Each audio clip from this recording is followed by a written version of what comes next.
a relief when you go from fighting a lone battle to having your buddies show up to back you up. After all, it establishes a sense of camaraderie that your opponents would never be able to achieve. You seem to sure like that kind of action, so here I am again with Volume 2 of the top 25 times when reinforcements arrived in films and TV.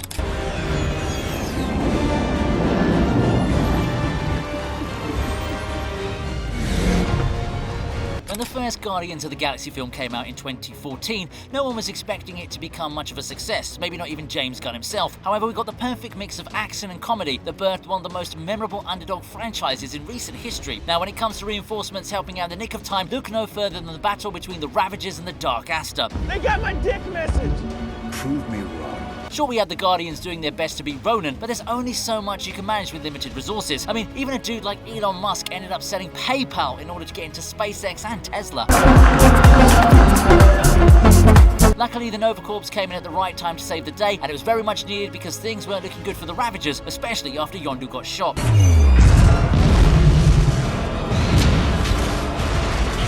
I also like the little chat between Star-Lord and Supernova. Bro wanted to be proven wrong and got what he asked for soon after. Man, these are the high-stakes battles that I really miss from back in the day. Yes, this film is almost a decade old now, so it qualifies for that kind of statement. Locked in. Locked in.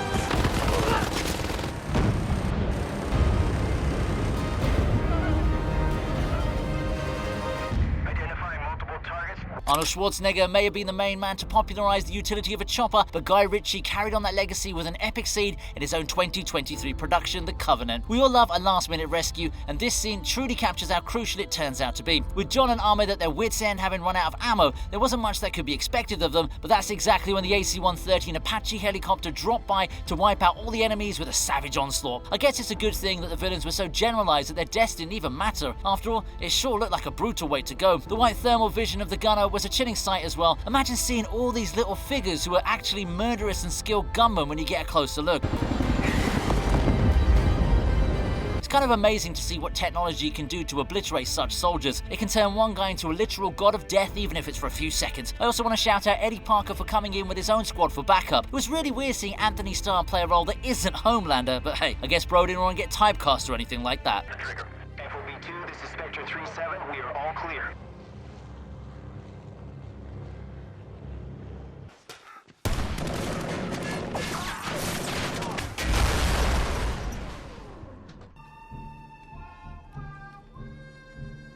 I don't know about the Gen Z TikTok kids, but us millennials and the people before us had one ultimate hero during our time growing up. Chuck freaking Norris. I know this video is about reinforcements, implying that there'll be multiple saviors, but Chuck Norris is more than enough to take down an entire army, as can be seen here in Expendables 2. Barney and his men are having a tough time against the opposition, and with Lee Christmas taking some time to reach the scene, I'll admit that even I got a little bit worried. Luckily, Norris came to the rescue with an assault so deadly that even a freaking tank was smashed without mercy. I guess Ross really meant it when he told his team not to freak out. I like how they paid homage to Norris's role in Good Guys Wear Black by naming his character Booker, but I suppose a legend like him deserves that respect. I mean, bro was the origin of bro jokes before they were even a thing, and he actually acknowledged that with the Cobra joke too. It was a nice little addition of meta humor that gave the sequel a lot more value than what people were expecting.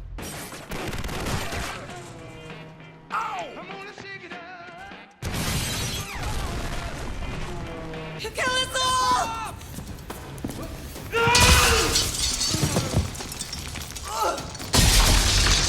I did mention Arnie a couple of entries ago with the chopper scene, so it almost feels like my duty to include him in this list. Of course, there's no bias involved here because the Terminator's rescue scene from Judgment Day does qualify as a moment where reinforcements came to the scene. The T-1000 was the most menacing villain from the entire Terminator franchise, so for Arnie to show up and shoot him multiple times with his shotgun was a pretty satisfying sight. Help her!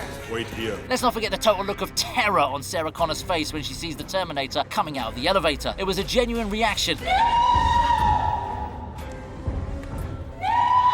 But I also love how she immediately accepts this dude is a good T-800 right after being so horrified by it. I know it might sound sarcastic, but I do mean it. That sort of pragmatism isn't common enough in movies where she sees it's clearly not malicious. I mean, her son's with the dude, isn't he? Also, it's clearly an emergency with no time to waste, so it reinforces that Sarah's a smart character, you know? I can easily see a corny little exchange where she's like, get away from that thing, it's bad, and then they waste a minute or two with a little argument about it. Luckily, James Cameron was still in the bag when this film was made, so we got an amazing plot progression instead.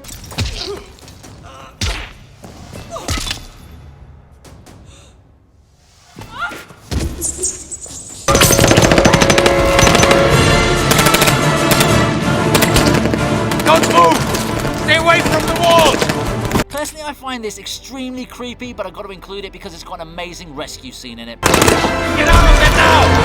Slime! Humans and bugs have always had an odd relationship where those of us who are normal find them disgusting and the ones who are disgusting find them normal. Right, that was a joke, so I hope I didn't offend any insect fanatics out there.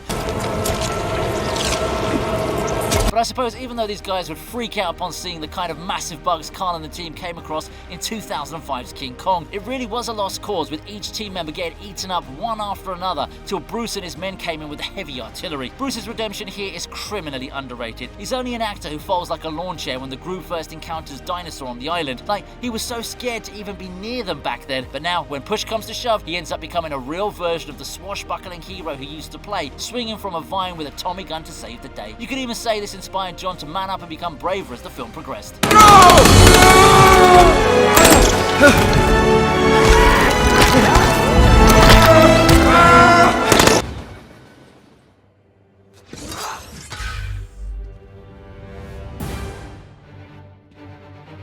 I've always pointed out how weird it is for a woman like Wanda getting with Vision, who's basically a baby robot. Even so, it's not right to have them hunted down by the likes of Proxima Midnight and Corvus Glaive. The sneak attack on Vision really rendered him useless for the entirety of Infinity War, so it was all on Wanda, who didn't have the benefit of Darkhold magic at that point. Luckily,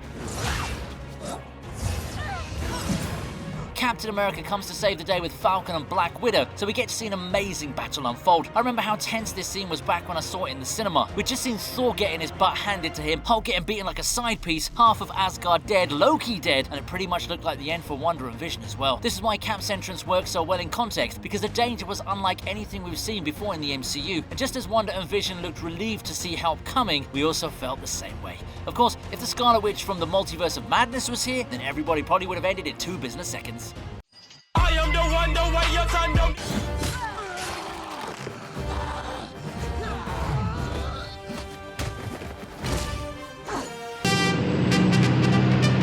Well, and I must be commode hanging drunk, but I swear I see a ton of trucks.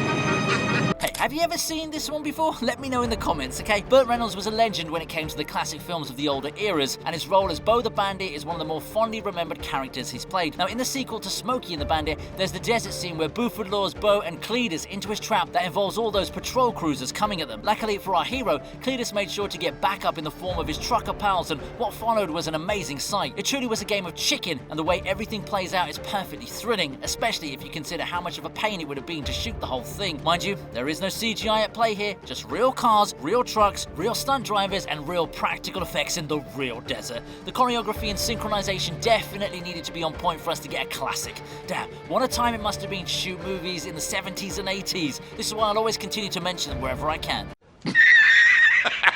I got me one lined up.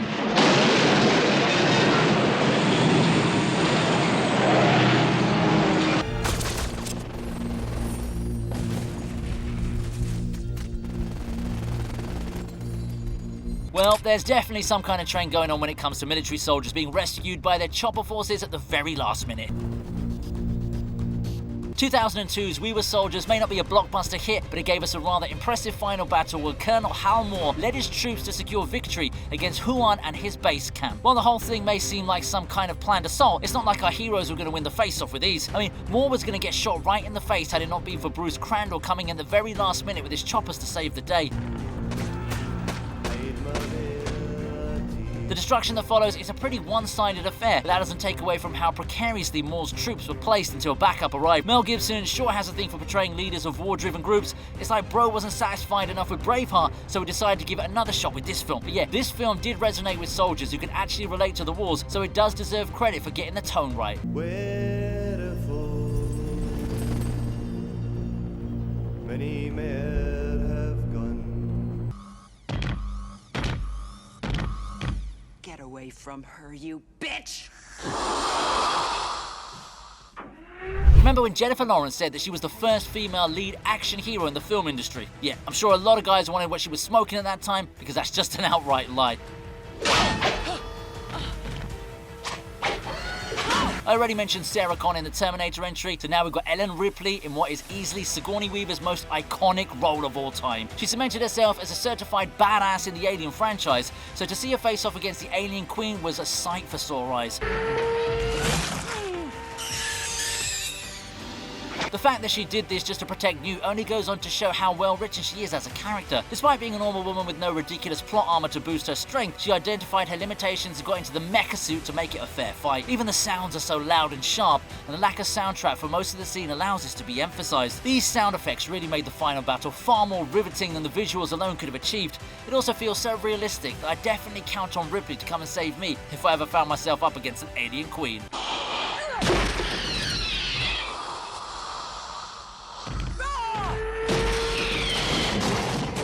I don't think so. We'll see.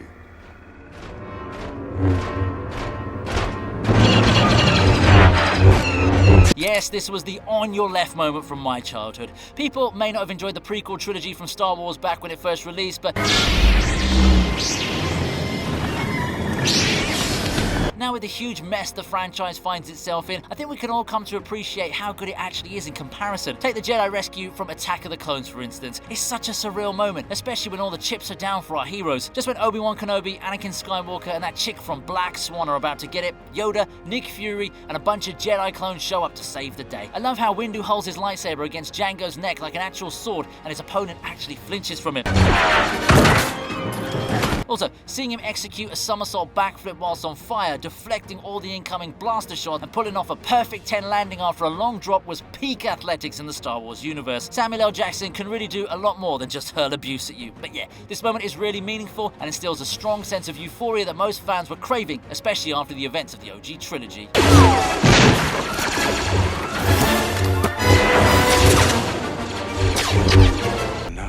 No.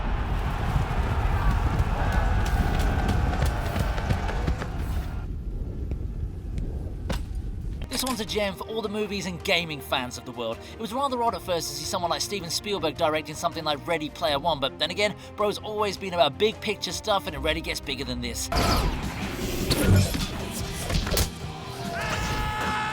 The battle at Planet Doom for the Crystal Key had all kinds of reinforcements coming in for Wade and Samantha. It also doubled up as a nice fan service moment.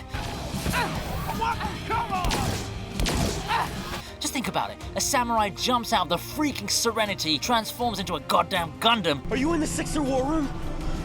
No, you gotta get out of there. They're playing adventure. And lands on top of the freaking Mecha Godzilla, who just beat the living daylights out of the Iron Giant. Like, how do I not like this movie, right? There were Spartans, Overwatch characters, Ninja Turtles. It was a dream come true for gaming fans everywhere. Can you even imagine this scene if copyright wasn't a thing? You'd probably be seeing Goku face off against Superman or Optimus Prime fighting King Kong. I really wish they tried to capitalize on such concepts and give us something new in Hollywood rather than just rehashing the same old formula again and again.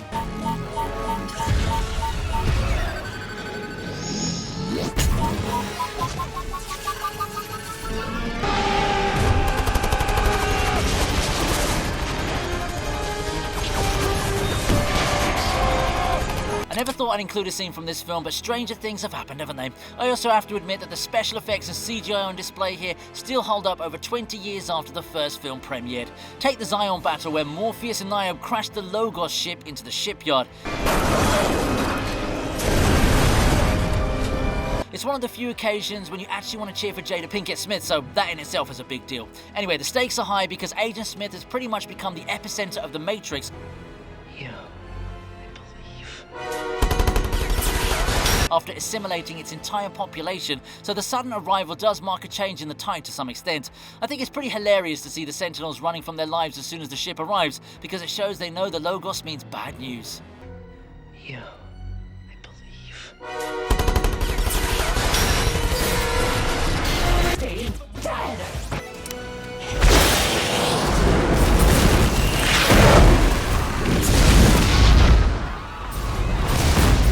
Bruce Willis may be having his issues now, but don't forget that he's given us so many amazing performances across various roles over the years. One such performance that's gone under the radar was as Lieutenant A.K. Waters in Tears of the Sun, so the TV Regent's here to shine some light on it.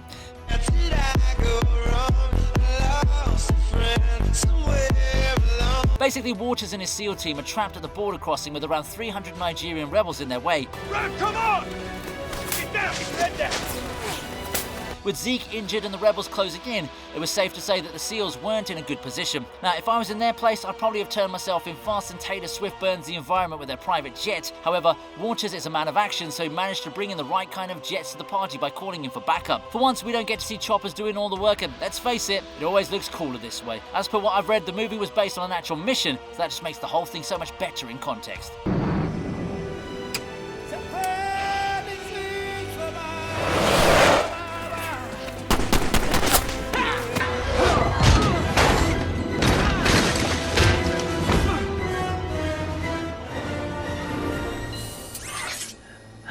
If we remove the skinny Venom from this film, then it's not all a bad finale to the Raimi trilogy. We got to see Symbiote Spider-Man, there's Sandman doing his thing, and most importantly, this is the movie that gave us Bully Maguire. As far as reinforcements are concerned, Peter Parker gets it from the most unexpected place as Harry Osborn comes to the scene as the new Green Goblin. This thing got any more? Hang on! The what? To be honest, I was so glad to see him land those Goblin bombs on Sandman because it really didn't look like Spider-Man was going to make it. Came.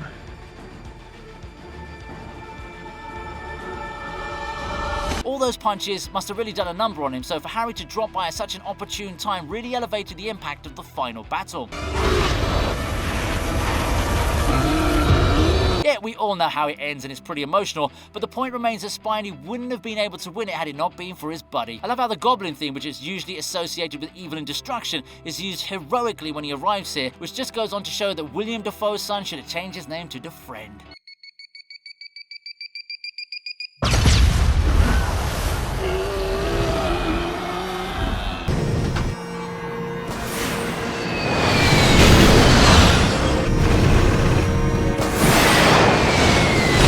I did say this video is going to contain entries from film and TV, so I'm kicking off my top 10 with an epic sequence from the highly coveted Battlestar Galactica.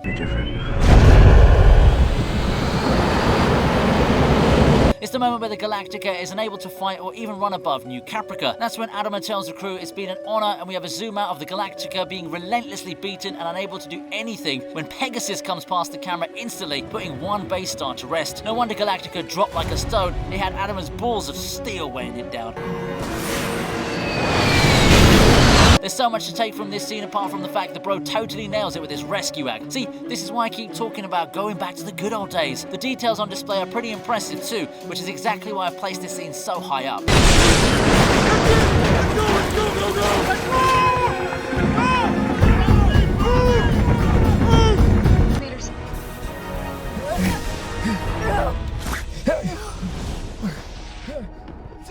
This is probably the farthest any kind of reinforcements have had to travel, and that too, make it in the nick of time. The fact that Watney was able to hold on for so long was definitely an achievement and a half, but even then, you've got to give it to Lewis and the team for making sure they bring him back alive.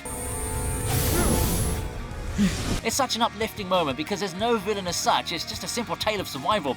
Of course, it's a pretty intense moment because the rescue scene could be interpreted as mankind's battle against the infinite void of space, but at the end of the day, we all get a happy ending.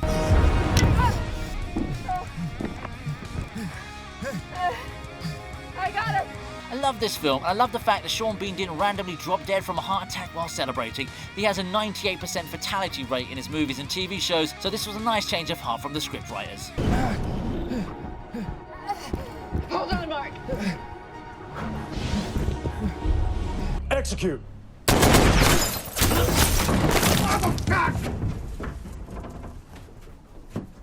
I'm sure you're pretty familiar with the meme from Captain Phillips, although I can't say the same about the movie.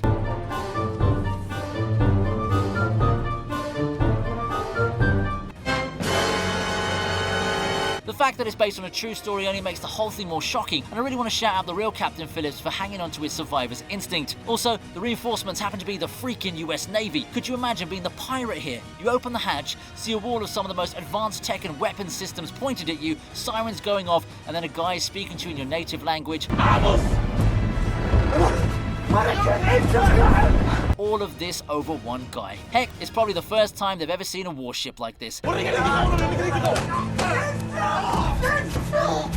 And they'd never have thought it would have been from just one random guy. It was the equivalent of some alien ship coming down, pointing guns at you and saying, "We come in peace," in perfect English. Kudos to the actors for playing the pirates as well, especially Barkhad Abdi. He really turned it around with this performance. Take him down. Get here. Try hands down. What? Target the Reavers. Target the Reavers. Target everyone. Somebody fire! Space battles always have a different kind of appeal, and when it comes to the one that we see in 2006, Serenity, there's a whole lot to admire. The thing that Serenity gets right, which other sci flicks rarely do, is the space battle. Space is three-dimensional, and that's very much shown in this scene when the ships start crisscrossing paths and utilizing that 3D space, thus making it kind of like a maze. The hell? Okay. This isn't just a case of reinforcements coming to the rescue, but also that of poetic justice. After all, it was the Alliance's folly that created the monsters which the Serenity crew baited into showing up to defeat the Alliance's very own armada. And the Alliance operative goes from cocky to, oh, we're so screwed. It's kind of like how Mal says when the whole thing kicks off, chickens come home to roost. The thing that always tickled me about this scene was the fact that it was literally Captain Reynolds forcing the Alliance to clean up their own mess. I also love how the operative acts all cocky without even changing course, and then a fleet of Reavers come out, so he does a complete 180 and just starts losing his marbles.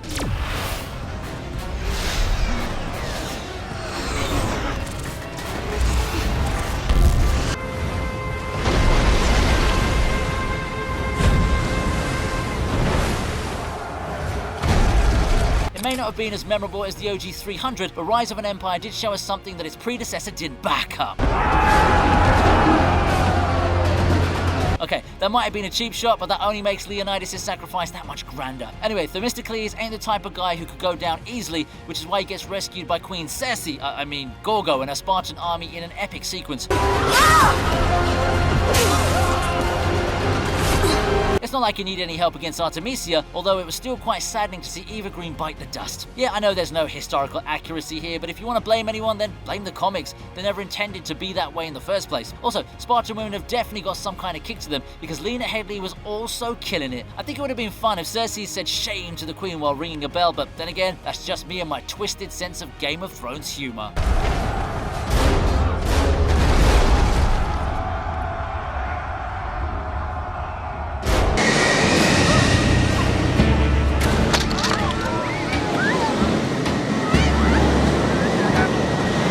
That a show as good as Firefly didn't get a longer run than one season, but I guess we should be thankful for at least enjoying 14 episodes. Now, the scene where River's about to be burnt like a fake witch comes across as pretty dark and scary, but then Captain Mal comes to the rescue with Zoe to make sure the religious fanatics don't act on their misjudgments. It's actually my favourite scene of the whole show. Man's looking to kill some folks. So really, it's his will y'all should worry about thwarting.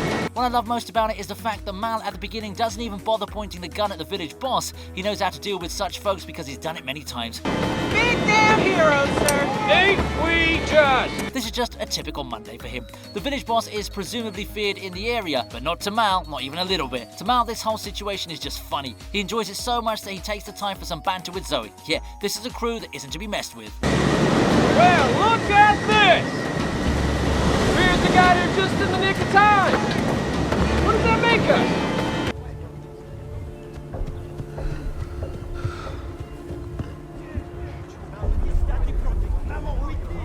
Well, I don't think we've covered anything from Vikings, and that's a real shame because it truly is an amazing show. What they did over here with Bjorn's final scene alone is enough to solo the whole of Game of Thrones Season 8. Since this is the last season, there's so much context riding behind this sequence, which is why it's so impactful.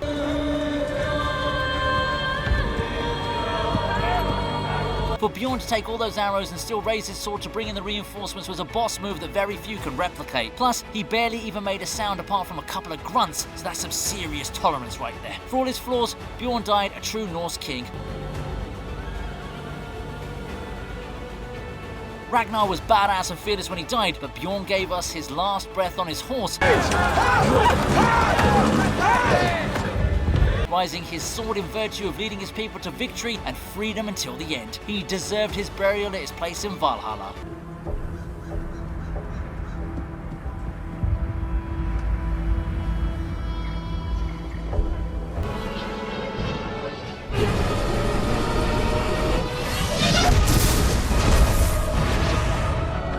The competition between Star Wars and Star Trek will never see an end, but luckily, I'm a fan of both, so I don't mind either way. Entry number 3, however, is for Star Trek lovers, because it's an amazingly executed scene. This is Captain James C. Kirk of the USS Enterprise. Our ship is compromised. This is when Spock gets back up from the Enterprise, which gives us a pretty epic entrance with all guns blazing. After watching Vulcan's destruction, I was genuinely worried that they might kill Spock, so this was definitely a massive sigh of relief for me. Taking care of all those missiles eventually helped Spock collide the Elder Spock ship with Narada and make it vanish into the black hole it created. I mean, sure, it's a pretty risky moment, but it paid off, which is why it lands on such a high entry over here. Armed phasers, fire everything we've got. Yes, sir.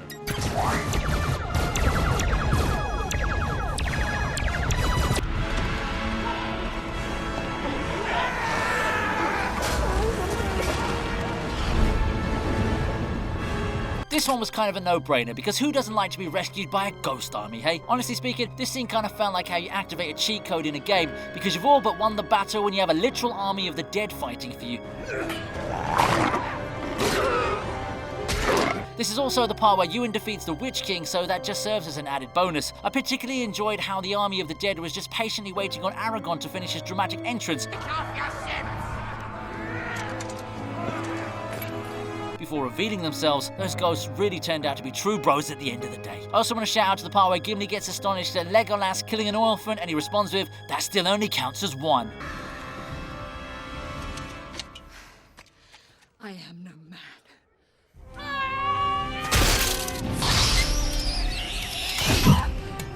Only one human captain has ever survived battle with the Minbari fleet. He is behind me. You are in front of me. If you value your lives, be somewhere else. Taking the #1 spot is a TV show from the 90s that stands tall in front of all the content that's been churned out today. Babylon 5 had a lot to offer in terms of plot and entertainment. All ships, turn to base. But I want to focus on this particular moment where Delenn shows up to remind Captain Drake that she's the one in charge. Sure, it's just a bunch of spaceships with 90s CGI coming to the fore, but it's the dominance with which Delenn speaks that really leaves an impact. She even gave us the most memorable line of the whole series when she said, "Alpha Squadron, form up on my wing. Delta Squadron, punch us a hole through there." Confirmed. Only one human captain has ever survived battle with a Minbari fleet. He is behind me, you are in front of me. If you value your lives, be somewhere else. Personally, I would have surrendered right after hearing that line.